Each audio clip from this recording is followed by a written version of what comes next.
19 இடங்களில் அதி கனமழையும் 33 இடங்களில் மிக கனமழையும் 12 இடங்களில் கனமழையும் பதிவாகியுள்ளது. அதிகபட்சமாக காயல்பட்டினத்தில் 95 சென்டிமீட்டர் மழை பதிவாகியுள்ளது.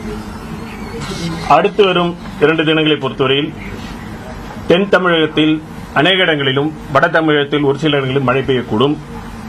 கனமழை குறித்த எச்சரிக்கை பொறுத்தவரையில் அடுத்து வரும் 24 மணி நேரத்திற்கு குமரி, நெல்லை, தூத்துக்குடி, தென்காசி மாவட்டங்களுக்கு தரப்பட்ட சிவப்பு எச்சரிக்கை ரெட் அலர்ட் தொடர்கிறது. மேலும் விருதுநகர், தேனி மாவட்டங்களில் ஓரிரு இடங்களில் மிக கனமழையும், நீலகிரி, கோவை, திருப்பூர், திண்டுக்கல் மாவட்டங்களின் மலைப்பகுதிகள் மற்றும் ராமநாதபுரத்தில் ஓரிரு இடங்களில் கனமழையும் பெய்யக்கூடும். நாளை நெல்லை, குமரி, தூத்துக்குடி, தென்காசி மாவட்டங்களில் கனமழைக்கான வாய்ப்புள்ளது. மீனவர்களுக்கான எச்சரிக்கையை பொறுத்தவரையில் குமரிக்கடல், மன்னார் வளைகுடா மற்றும் தென் தமிழ் கடற்கரை பகுதிகளில் அடுத்து வரும் 2 தினங்களுக்கு பலத்த காற்றானது வீசக்கூடும் என்பதால் மீனவர்கள் இந்த பகுதிக்கு செல்ல வேண்டாம் என்று அறிவுறுத்தப்படுகிறார்கள். வடகிழக்கு பருவமழை பொறுத்தவரையில் தமிழகம், புதுவை, காரைக்கால் பகுதிகளில் கடந்த அக்டோபர் 1 முதல் இன்று வரையிலான காலகட்டத்தில் பதிவான மழையின் அளவு 44 சென்டிமீட்டர். இந்த காலகட்டத்தின் சராசரி அளவு 42 சென்டிமீட்டர். இது 5% இயல்பை விட அதிகம்.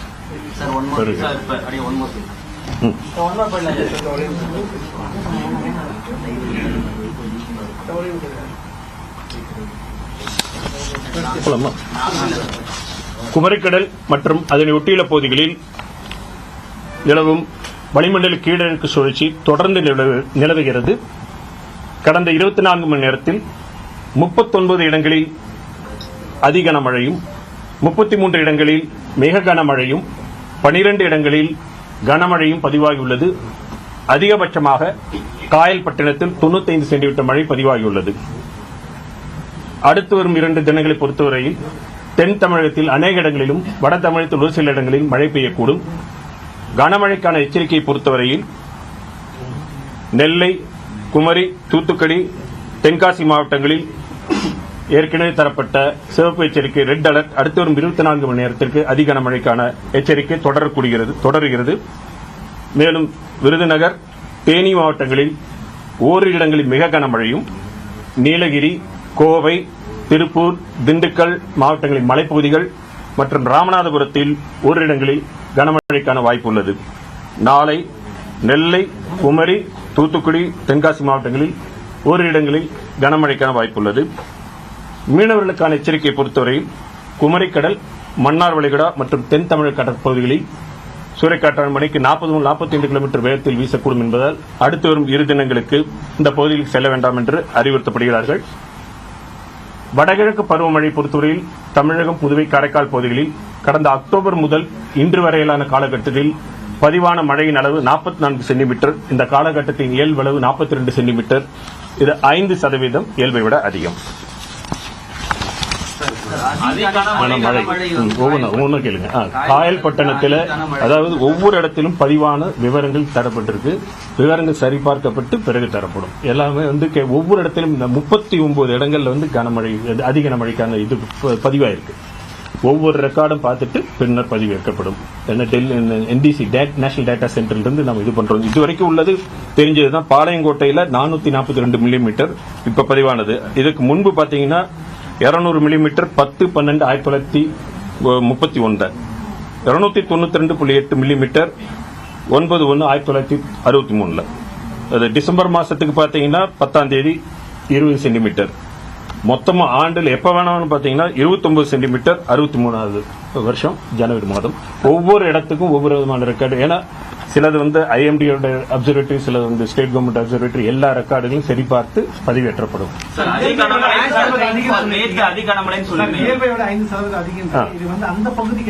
இல்ல, மொத்த தமிழகம், புதுவை, காரைக்கால் பகுதியில் மொத்தமா தமிழ்நாட்டுக்கு இந்த 4 மாவட்டங்களுக்கு மட்டும் உங்களுக்கு தெரியணும்னா அது கன்னியாகுமரிக்கு பாத்தீங்கன்னா பதிவான அக்டோபர் முதல் இன்று வரையான காலகட்டத்துக்கு கன்னியாகுமரிக்கு 1050 மில்லிமீட்டர் பதிவானது. இயல்பு 516 மில்லிமீட்டர் 103% அதிகம் இயல்பை விட. கன்னியாகுமரியில் 103% அதிகம், நெல்லையில் 135% இயல்பை விட அதிகம். இது இந்த வருடத்தோட புள்ளி விவரத்தை சொல்லிட்டு இருக்கோம். இந்த வருடத்தோட புள்ளி விவரம் சொல்லிட்டு இருக்கிறோம். ஓகேங்களா? தூத்துக்குடியில் 68% இயல்பை விட அதிகம், தென்காசியில் 80% இயல்பை விட அதிகம். இது எல்லாம் இந்த வருடத்துடைய அக்டோபர் 1 முதல் இன்று வரையிலான காலகட்டத்தில் இருக்கக்கூடிய அந்த இது வச்சு பார்க்கும் பொழுது நமக்குடைய சீசனல் இந்த வருடத்து 2023 சீசனுடைய இந்த வடகிழக்கு பருவமழைய இது இந்த 4 மாவட்டங்களுக்கு ஒவ்வொரு வருடம் திடீர்னு கேட்டீங்கன்னா ஸ்டாட்டிஸ்டிக்ஸ் பார்த்து எந்த மாவட்டம், ஏன்னா மாவட்ட அளவில் பார்க்க போறோமா இன்று தினத்தில் பார்க்க போறோமா பல விவரங்கள் இருக்கு. முழுமையா தான் இது பண்ண சொல்றேன்.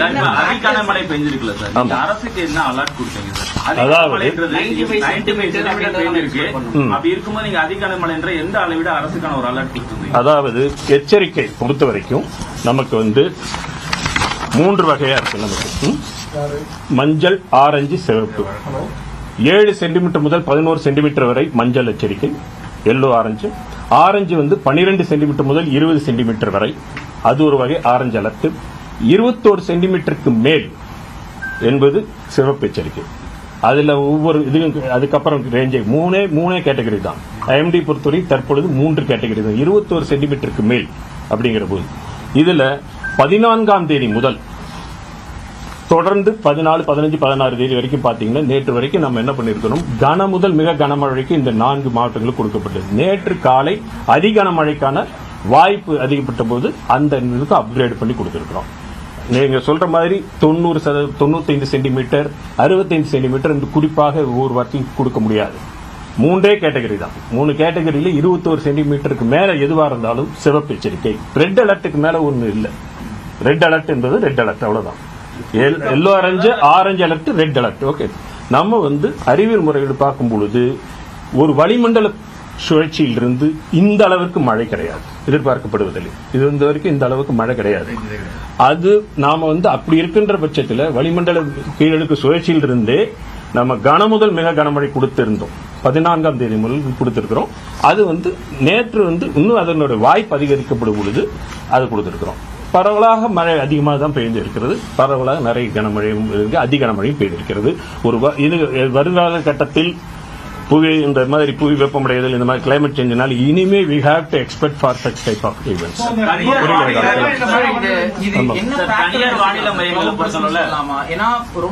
ஒரு மணி நேரத்தில் 10 சென்டிமீட்டர் என்கின்ற அளவு அதுக்கு மேல மழை பெய்தால் தான் நம்ம கிளவுட் பஸ்ட். இது தொடர்ந்து நாள் முழுக்கவே இருந்திருக்கு இல்லையா, ஒரு தொடர் மழையாத்தான் இருந்திருக்கு. ஒரு நாள் முழுக்க கிளவுட் பஸ்டுக்கான நம்ம வரையறை என்பது 1 மணி நேரத்தில் 10 சென்டிமீட்டர் மழை இருந்தா அது சொல்றோம். இது அதி கனமழை. இது அதி கனமழை 21 சென்டிமீட்டருக்கு மேல் எதுவாக இருந்தாலும் அதி கனமழை. அதுல போயிருக்கு. நம்ம ஐஎம்டியை பத்தி மட்டும் சொல்லுங்க. ஐஎம்டியில் இருக்கக்கூடிய சிஸ்டம் அதான் நீங்க என்ன சொன்ன ரெட் அலர்ட் என்பது சொல்லப்பட்டாச்சு. ரெட் அலர்ட்டுக்கு மேல ஒரு எச்சரிக்கை இருக்கிறதா பாருங்க. ரெட் அலர்ட் என்று சொல்லுவது மற்றது 50 சொல்கிறோமா 60 சொல்கிறோம்ங்கிறது வேற. ரெட் அலர்ட் என்பது red alert, that's all. Maximum இது 3 கேட்டகரி தான். திருப்பி நான் ரிப்பீட் பண்றோம். yellow, orange, red. The moment red alert is there, the system has to be prepared for it. வானிலை முறையிலிருந்து நாம் சொல்லக்கூடிய தகவல்கள் எல்லாம் கொடுத்திருக்கிறோம். தொடர்ந்து இது மாதிரி அதுக்கு முன்னாடி நீங்க சொல்றது கனமழை, மிக கனமழை, மழை முதல் மிக கனமழை சொல்லும் பொழுது 19 சென்டிமீட்டருக்கு வந்திருக்கு. 20 சென்டிமீட்டர் வரைக்கும் உள்ளது மிக கனமழை. நேற்று முன்தின தினத்திலிருந்து நேற்று வரைக்கும் பார்க்கின்ற பொழுது 24 மணி நேரத்தில் மிக கனமழை தொடர்ந்து 14ஆம் தேதியிலிருந்து கொடுக்கப்பட்டு வந்திருக்கு. அதிலிருந்து அடுத்த கேட்டகரிக்கு போயிருக்கு. 19 சென்டிமீட்டர் வரைக்கும் உள்ள கேட்டகரி கொடுத்திருக்கு. 20 சென்டிமீட்டருக்கு மேல உள்ள கேட்டகரி ரெட் அலர்ட். அது வரும்பொழுது இப்ப இருக்கக்கூடிய சூழ்நிலை கொடுத்திருக்கிறோம். ஒன் டேக்கு முன்னாடி கொடுத்தங்கிறது ரைட். பட் முதல் 14ஆம் தேதியிலிருந்து கன முதல் மிக கனமழை தொடர்ந்து பெய்து கொண்டிருக்கிறது. அதுவும் குமரி மாவட்டத்தினுடைய மழை அளவு பார்த்தீங்கன்னா தொடர்ந்து வடகிழக்கு பருவமழையில் அதிகமாக தான் இருந்தது. இந்த மழை பெருமழையாகத்தான் இருக்கிறது. பரவலாக மிக அதிக கனமழை பெய்திருக்கிறது. புரியுதுங்களா? ஆனால் மழையே ஐஎம்டி என்பது கிடையாது. ஐஎம்டி என்பதே கிடையாது. நீங்க எந்த இதுலயும் எடுத்து பார்த்தாலும் ரேஞ்ச் தான் கொடுக்கப்படும். முதல்ல ப்ராபபிலிட்டி ஃபோர்காஸ்ட் தான் கொடுக்கணும். டிட்டர்மினிஸ்ட் ஃபோர்காஸ்ட் அடுத்தது கிடையாது. ப்ராபபிலிட்டி ஃபோர்காஸ்ட் வாய்ப்பு என்ற அளவில் தான் இருக்க முடியும். நாம ஒரு நம்பரை பார்த்துட்டு 45 55 சொல்லும் பொழுதுங்கிறது அது வேற. ஒரு மாடலோட எடுத்துக்கிட்டு நம்மள்ட்ட இருக்கக்கூடிய விவரங்களையும் எடுத்துக்கிட்டு பழைய விவரங்களையும் பார்க்கின்ற பொழுது ரேஞ்சில தான் வைக்கிறோம். 7 சென்டிமீட்டர் வந்தால் இழுபடியில். அதனால தான் 3 வகைப்பட்டிருக்கு. கனமழைக்கான எச்சரிக்கை 3 வகைப்பட்ட போது எப்படி இருக்கணும்னு 7 11 சென்டிமீட்டர், 12 20 சென்டிமீட்டர், 20க்கு மேல எது போனாலும் சிவப்பு எச்சரிக்கை இப்படிதான் பண்ணிருக்கோம். இது இந்த எந்த வகையிலும் இந்த வேற இடத்துல கரெக்டா சொல்றாங்க அப்படிலாம் இல்லை. வானிலையியலில் தற்பொழுது எந்த அளவிற்கு நம்ம கணிக்க முடியும், அது லோ லாட்டிடியூட்ல நடக்கக்கூடிய ஒரு விஷயம். அந்த இதை காட்டுறேன் உங்களுக்கு. லோ லாட்டிடியூட்ல 3 டிகிரி 4 டிகிரி அச்சரகையில் நடக்கக்கூடிய ஒரு விஷயம். ஒரு வளிமண்டல மேலடுக்கு சுழற்சியிலிருந்து இத்தகைய மழை அளவு எப்பொழுதுமே நடந்ததாக இல்லை. அது மாதிரி இருக்கிற பொழுது இது வளிமண்டல மேலடுக்கு சுழற்சியை பொறுத்த வரைக்கும் இந்த மாதிரி இருக்கக்கூடிய பெரிய விஷயம் தான். இந்த மாதிரி பரவலாக அதிக கனமழை பெய்தது என்பது ஒரு முக்கியமான விஷயம். இப்பொழுது நாம அடுத்த 24 மணி நேரத்துக்கு தான் இருக்கிறோம். ஏன்னா நம்ம பார்த்தோம், நேற்றுக்கு முன்தினத்திலிருந்து நேற்று வரையே கிட்டத்தட்ட 4 கிலோமீட்டர் வேகத்தில் தான் நடந்தது. இலங்கைக்கு தென்கிழக்கிலிருந்து குமரிக்கடலுக்கு குமரிக்கடலிலும் தொடர்ந்து நிலவுகிறது. மிக மெதுவாக தான் நடந்துட்டு இருக்கு. இந்த வளிமண்டல மேலடுக்கு சுழற்சியும் ஈக்குவேட்டரல் ராஸ்பி வேவ்ஸ்னால ஐடிசி செட்டில் அந்த படம் காட்டுறோம் உங்களுக்கு. அந்த ஐடிசி செட்டில் அது இருந்ததுனால வந்தக்கூடிய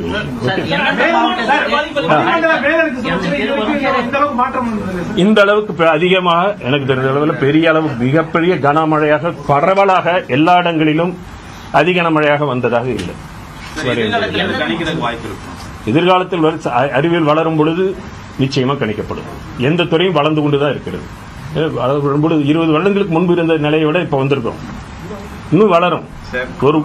ஒரு கணினி என்பதில் ஒரு வானிலை நிகழ்வு என்பதை நம்ம டைனமிக்ஸ் மெத்தடில் பார்க்கணும், தெர்மோடைனமிக்ஸ் மெத்தடில் பார்க்கணும். அதனுடைய ஈக்குவேஷன்ஸ் நான் லீனியர் பார்ஷியல் டிஃபரன்ஷியல் ஈக்குவேஷன்ஸ் என்று சொல்லப்படும். கணிதத்தில் நான் லீனியர் பார்ஷியல் டிஃபரன்ஷியல் ஈக்குவேஷன் அந்த மாதிரி உள்ள நிறைய இருக்கு. ஆக அந்த துல்லியத்தன்மை இருந்தால் யாருமே துல்லியத்தன்மை இருந்தால் செய்ய போறதும் கிடையாது. இதனுடைய நிலை இந்த அறிவில் இந்த நிலையில் இருக்கும்போது அந்த அறிவியல் நிலையிலிருந்து எந்த துல்லியத்தன்மை கொடுக்க முடியுமோ அந்த துல்லியத்தன்மைக்கு கொடுக்கப்பட்டிருக்கிறது. அதாவது மழையே சொல்லாம கடுமழை நிறைந்த காலகட்டங்கள் இருந்திருக்கு. மழையே பற்றி சொல்லாமல் கடுமழை நிறைந்த காலகட்டங்கள் இருக்கு. இப்ப மழை சொல்லப்பட்டிருக்கு.